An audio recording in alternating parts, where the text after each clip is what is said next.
Nkateko Muyamane and 6 fellow African students hid in a subway as Russian shells pounded Kharkiv before fleeing Ukraine on a train bound for Budapest. He was studying medicine with a year to go until graduation, when Russia invaded.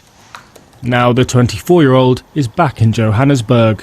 There is no university in Ukraine. It's literally smithereens. It's been bombed down and, turned into rubbles. So, yeah, we're basically sitting ducks.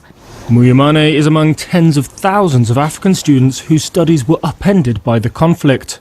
Having escaped the horrors of war, he's now concerned with how to salvage his education. Medicine is my dream. I remember as a small black child, growing up and watching my dad go to work. He's a medical doctor, that inspired me, to want to help people to do better, so I really do want to do it for other people too. Having gone through the hardships of war, it makes it more of a purpose to fulfill my dream, yeah. Ukraine's history of attracting African students dates back to the Cold War, when Soviet states wooed young academics from newly independent nations with the promise of a subsidized education.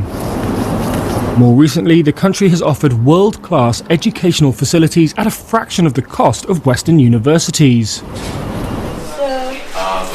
At her house in Ghana's capital, Mame Akusa-Addo is unpacking the few materials she managed to bring back with her to Accra. The 23-year-old medical student was just 3 months away from graduation when she was forced to flee Ternopil in western Ukraine. She describes having to wait for 14 hours at the border with Romania. I remember thinking when I was right in front of the gate, wait, is this where I die?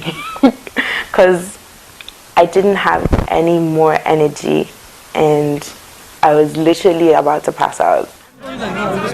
Russian President Vladimir Putin says his special military operation is meant to disarm Ukraine, whose aspirations to join NATO and the EU are anathema to Moscow. Thousands have been killed and a quarter of Ukraine's 44 million population have been driven from their homes. Students like Addo hope the bloodshed will end and that they might be able to return to their studies.